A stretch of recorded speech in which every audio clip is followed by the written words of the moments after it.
Hi, welcome you all back to the CyberLabs YouTube channel, where we explore the latest cybersecurity tools and techniques.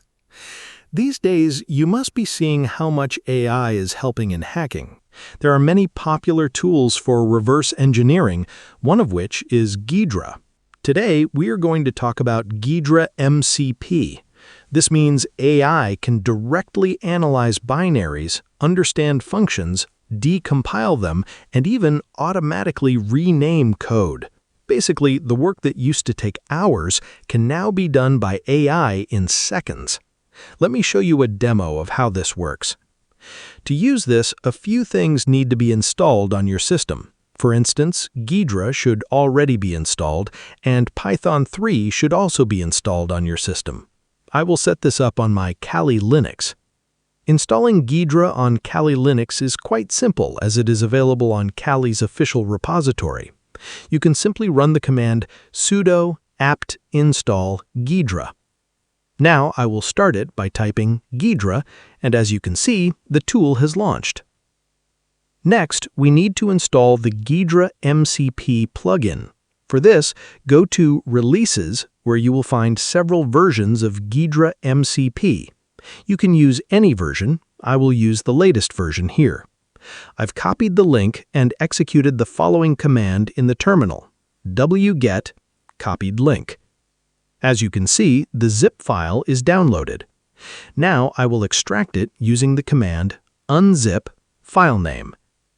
Now that the file is extracted, inside it are two files. One is bridge.mcp, which connects Ghidra to the AI, and the other is the GhidraMCP plugin, which we need to add to Ghidra.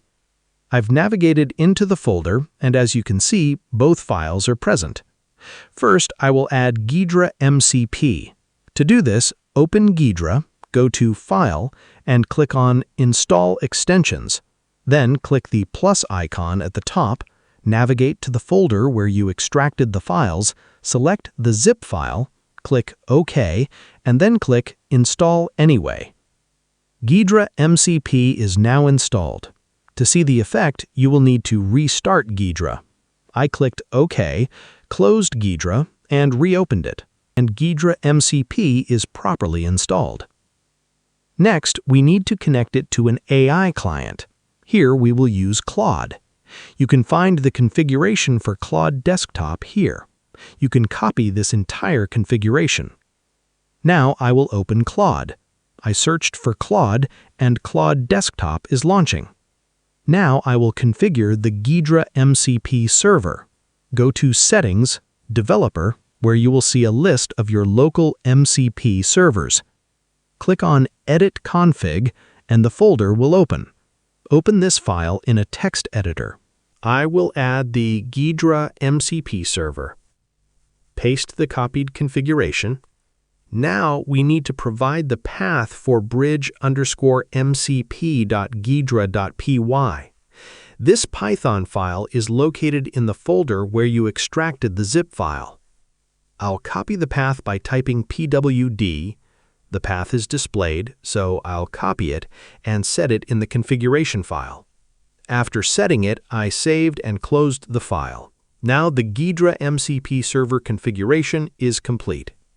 To test it, we need to restart Claude Desktop. I will close Claude Desktop completely and restart it. Opening Settings and Developer again, you can see that Ghidra is added and running. Now we can use it to perform reverse engineering. Let me show you a demo of how it works. First, I will create a new project in Ghidra for testing. Click on New Project, click Next, name the project Test, and click Finish. The project is now created. Now launch the tool and import the file you want to reverse engineer. A few demo files that I will use for testing. I opened the file, clicked OK, and it is imported. It prompts to analyze the file. I clicked Yes, and Ghidra will analyze the entire file. As you can see, the analysis is complete. There are a few warnings and errors, which I will click OK to dismiss. The file is now decompiled. To break or crack this, we need its password. If we can extract the password through reverse engineering, this challenge will be completed. I will solve this using GhidraMCP. I'll write a prompt in Claude asking it to solve the open project in Ghidra using reverse engineering via the GhidraMCP server. As you can see, the process has started. First, it searches for tools, checks the list of functions, decompiles the functions, and displays the result it gets. And look at that, the challenge has been solved. It provided the entire decompilation logic of how it works, and we also got the password. As you saw, using GhidraMCP makes reverse engineering extremely easy. If you are visiting this channel for the first time, make sure to subscribe and turn on all notifications so that whenever I post a new video, you get notified immediately, and don't miss it.